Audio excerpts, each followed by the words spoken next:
Lifting Clinic number 3. Again, my name is Andy Sykes. I'm a strength and conditioning specialist here at Wichita State, and we will cover the Olympic lifts: clean, snatch, and jerk. So, start this conversation. It is that Olympic lifting is a very complex sport. It is a skilled movement, so it does require some good programming to progress safely.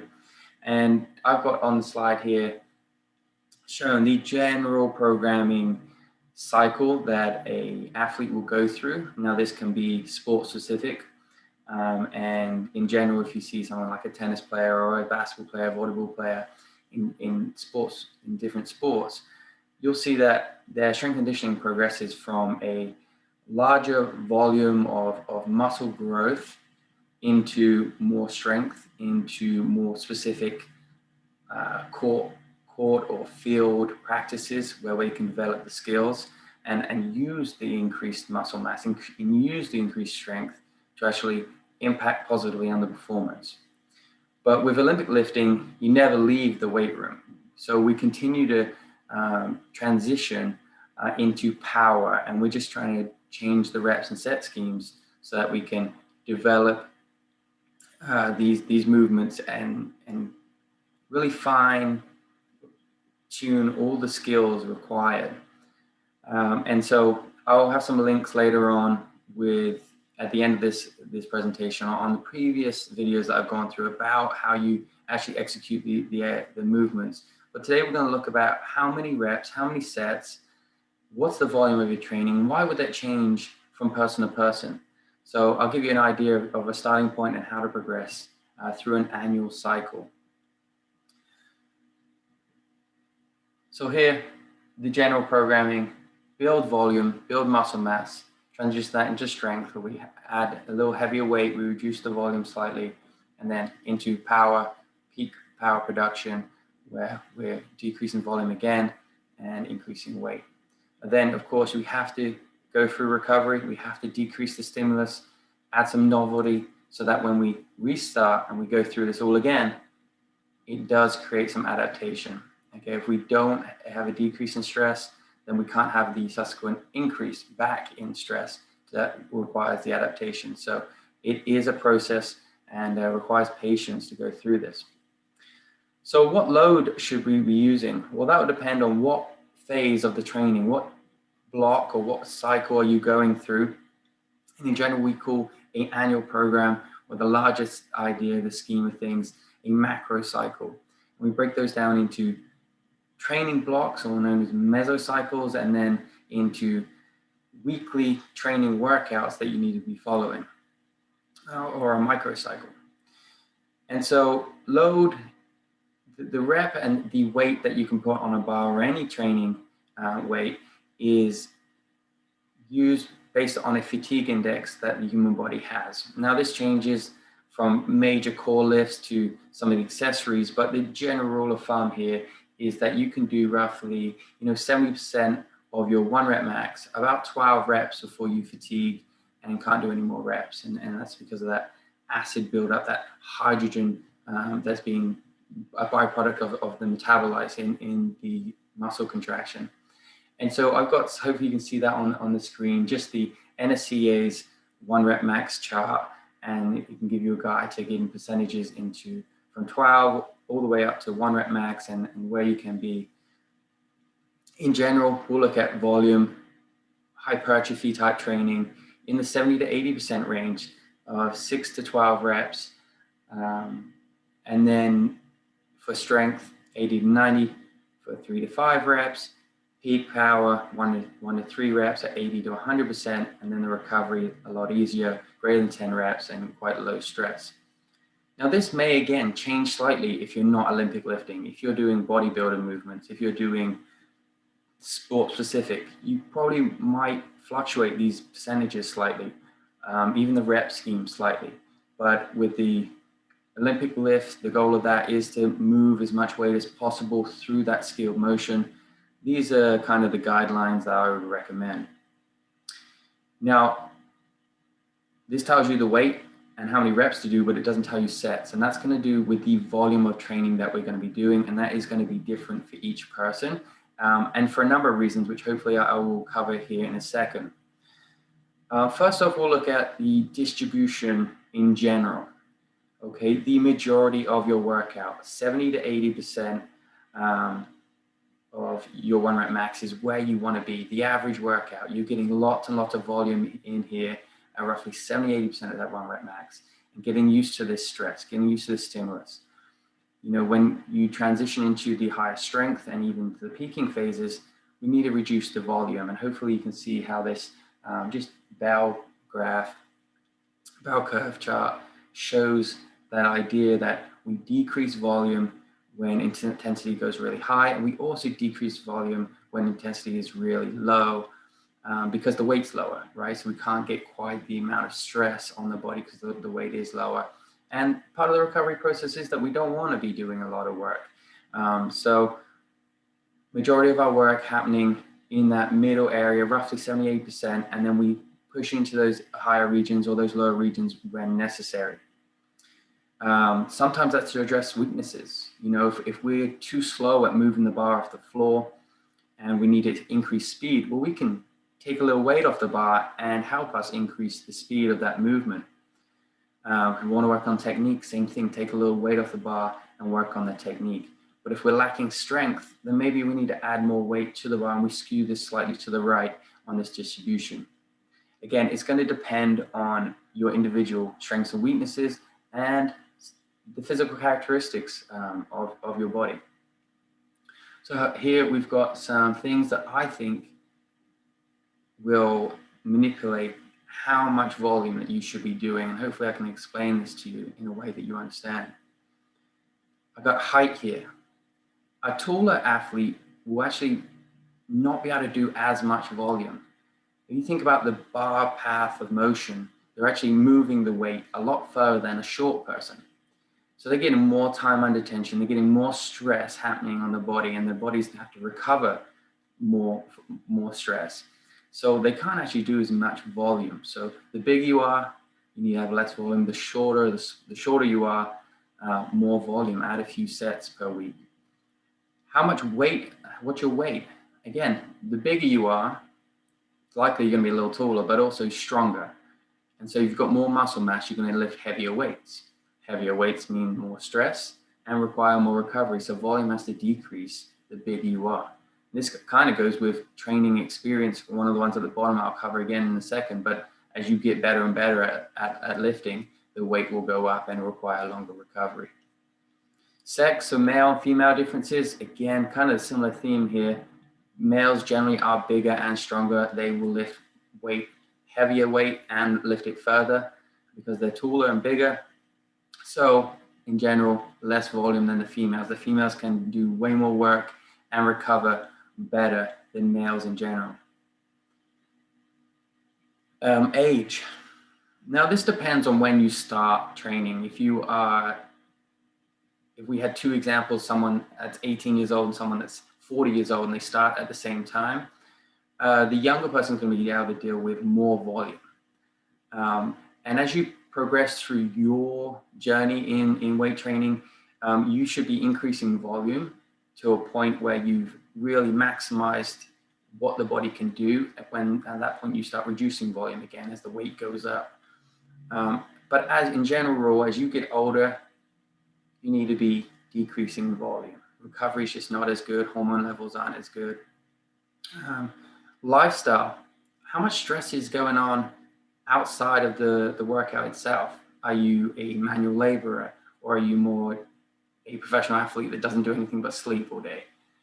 The amount of stress does add up, and it doesn't matter if that's mental stress, emotional stress. I mean, the body doesn't differentiate between physical and emotional. The stress is stress, and it takes a toll on the body. So lifestyle plays a role here, and with that, in recovery, sleep. Okay, if you're not getting enough sleep, you will not recover as well. You won't be able to do as much volume, and that's going to decrease what you can do in the weight room. Diet. Got a good diet? Do you know what you're eating? Are you meal prepping? Are you having enough calories? Calories is really what we're looking at making sure you've got enough energy to train, making sure you've got your carbohydrate stores loaded so that we can be explosive. But if you aren't, again, it's going to decrease your training volume. Experience. I hinted on this one already a little bit. As you go through this, beginners will have a slightly lower volume than intermediate athletes. They don't want to overstress. They are progressing that volume. And as they build and build on that each training block, it should increase the total work they're able to do. As you get to a point past intermediate into the elite athlete stage, you will decrease volume. So it's kind of like this bell curve again. You increase to a point and then start decreasing because the weights should increase. As that weight increases, it's going to be more stress on the body. And now we have to start reducing the amount of volume we can do to continue to progress that weight up, which is the goal in Olympic lifting. Experience, I just mentioned, and then skill execution. So are you really good and fine-tuned in your movements, or is there a little bit of unbalance or just wobble in your bar path that's just adding more time and attention as you recover, you need to work a little harder than someone that just goes straight into that position and stands without little variation, without any instability that requires more work on the body. Okay, so let's look at these 4 different stages: the build volume, the build strength, the peaking of the power, and then the recovery. What should we be prioritizing during these training phases? Well, in the volume stage, we are trying to get lots of sets done, probably 30 to 50 sets a week in, and our main focus here is to address weaknesses. Okay, so if you're struggling to get the bar off the floor in a snatch deadlift, then isolate that and practice those drills, and then progress into the more comprehensive, into maybe a block pull, and then maybe a hang snatch, and then a power snatch, and then into the full snatch. So we can break things down and address the weaknesses and progress from these isolated drills into comprehensive movements. You never want to not practice your main 3 lifts, your clean, your jerk, your snatch. That's what the end up goal. So each training phase should have those involved.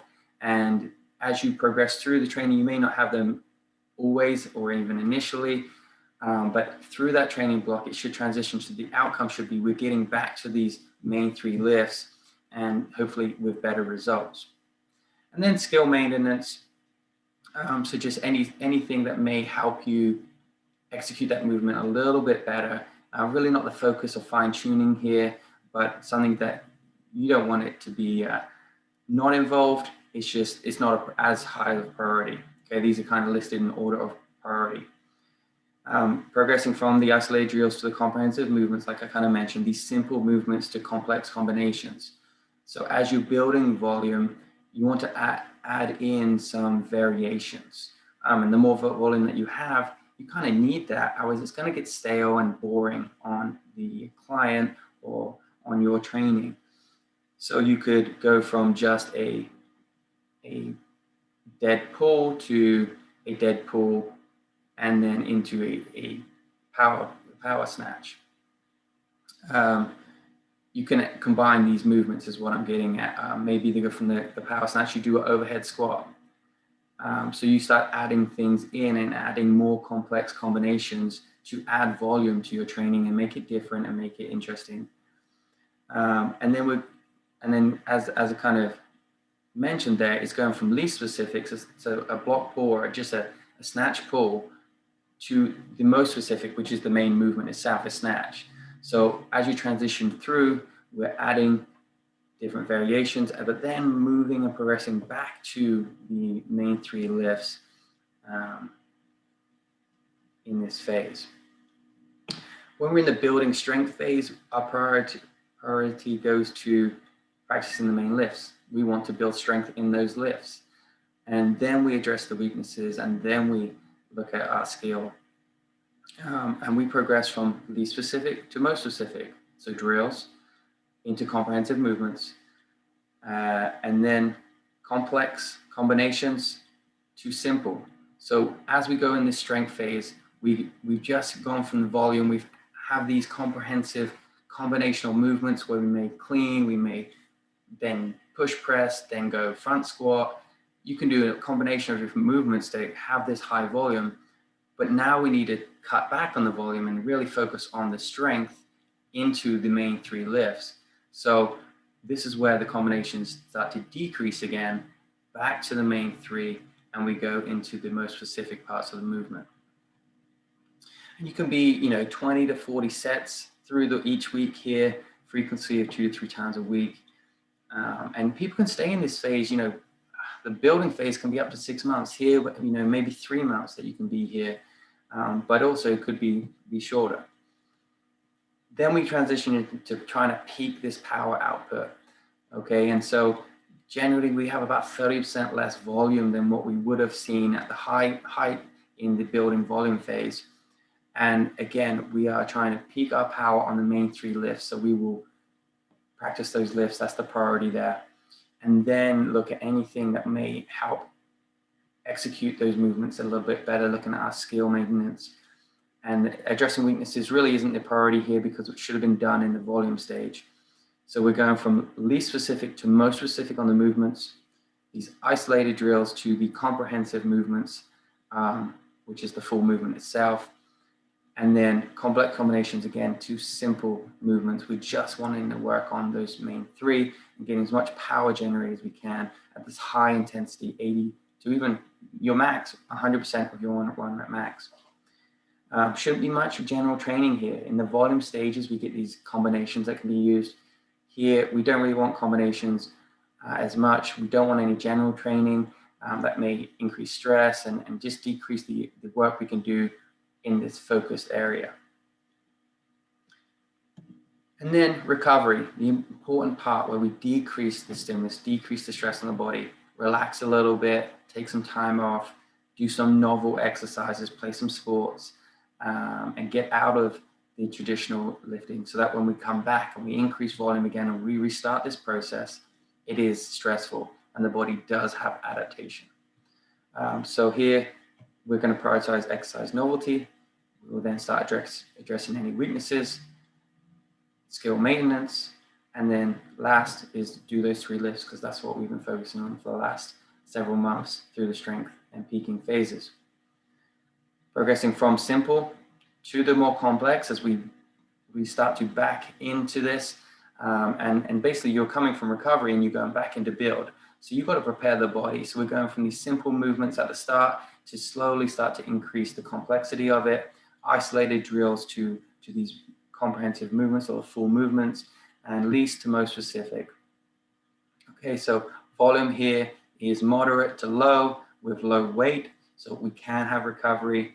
And this could be, 1 month really is what I would say minimum, but you can be all the way up to 3 months. Really just depends on when you want to be competitive and look at your whole year annual program to decide when the dates you are to peak. Find that out, then backtrack into, okay, I need this amount to develop strength. Okay, then how much do I have to develop volume? Excellent. And then you can kind of scale, and it could be a 6-month cycle, an 8-month, a 12-month, or even longer. As you get into the Olympics, that's 4 years between each Olympics. So you can start programming out for 4-year cycles. And it may have several cycles through this: build volume, build strength, peak power, build volume, recover, build volume, strength, power, recover.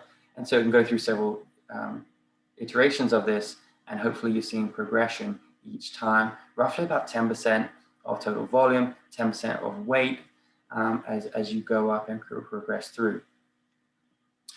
Okay, so we've got an idea on how many reps, how many sets, and our focuses. What about the exercises that we should do?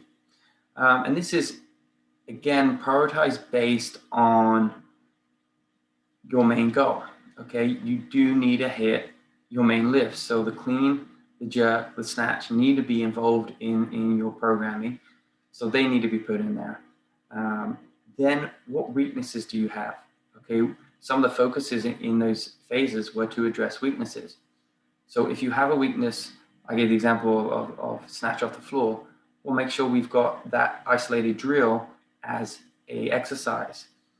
Okay, it should be towards the start, right? And then we progress it out of just snatch pull into maybe snatch pull, or a power snatch, trying to move it up in its complexity and its difficulty, into the more of a full snatch. Maintaining skill execution, so anything that may help you there. You can take the hook grip off of the bar and see if you can still maintain the snatch or the clean without that added grip, enhanced grip, to try and see how good you are at pulling that bar. And so it's even easier when you go back to that hook grip and we have a better grip on the bar. Exercise progressions through the program. Yeah, so I kind of hinted at that before. With the snatch, you could do a block snatch. You could do a hang snatch from below the knee, then a hang snatch from above the knee, power snatch, and then to the full snatch. Or if you're failing to lock out the jerk, well, start with jerk dips, then maybe a straight press, making sure we can get good shoulder and tricep strength. Then maybe a pause jerk, pausing at the bottom to reduce the stretch shortening cycle, to take that elastic component out of the lift, making it harder, and then go back to the jerk in that training. And then lastly, just any different variations or combinations of movements that could make it more fun as volume increases. So, again, examples, you could dead, then you could dead and clean, then you could front squat, then you could push jerk, then you could put the bar on the back and do squat, overhead squat, all sorts of things that you can combine and sequence here to add variation, add volume to your training program. But there is no right or wrong answer here. It's what experience do you have, how much volume are you dealing with normally, and then progressing that each time you go through this cycle, roughly 10, maximum 20% on volume. So here's an example of the phases and kind of writing that information down so it's easy to digest. For 12 months, I think we need to spend majority of that time building volume, building the basically resilience of the body, its immune response in repair and recovery. And that means the most volume. You need to have lots of work. So, up to 50 sets a week. If we're doing 3 workouts a week, a frequency of 3 sessions, well, that's 15 sets a session-ish. If you do 3 to 5 sets, that's 3 to 5 exercises. So it's actually pretty achievable to get this work done, although it sounds quite a lot at 45, 50 sets a week. The intensity is quite low, moderate really, 60 to 70% when we're at max, and those 6 to 12 repetitions. Progressing into the strength. Because it is higher weight, I don't think you can stay there as long. It is more stressful. Because it is more stressful, we decrease the volume. We decrease to about 40. But again, individual differences. If you're a really tall athlete, if you're a really strong athlete, that's going to be more weight. Maybe you can't do 40 sets and you've got to reduce it. Okay, look at that individual differences and add or subtract some sets based on each of those points that I went through. The power phase, transition again, we're going to decrease the volume again here and kind of maintaining our weight, our weight there, and then into recovery, where can be 1 month, can be a little longer, about the same amount of volume as in the power phase, but much easier workload, a lot lighter weights, and more reps because it's just not as hard on the body. So these are really focusing on these core exercises. It's important you don't forget, you need to start with a good warm-up. You need to be addressing your mobility issues if you have them, any tension that is caught in the body. Address those things, then hit your main workout, which is kind of highlighted here. Then, is there any cardio elements that you may want to do before cooling down and stretching? This is a good example for maybe someone that's got some experience in the weight room. Maybe they're not an Olympic lifter, but they've been lifting for several years. They can kind of go into this. Otherwise, you may need to change the amount of total volume here, but I can't give you an answer to everyone, as it is completely different based on your experience level and your strength level and all those individual differences I've already covered. Okay, so in general, 1 to 5 years of experience, I'm going to rate you as a novice. You're learning at this stage, really trying to build positive relationships with training itself and being in that space. The whole goal of this time is to increase your muscle mass, increase the resilience of the body, and being able to deal with the stress of Olympic lifting. Develop proficiency in all exercises.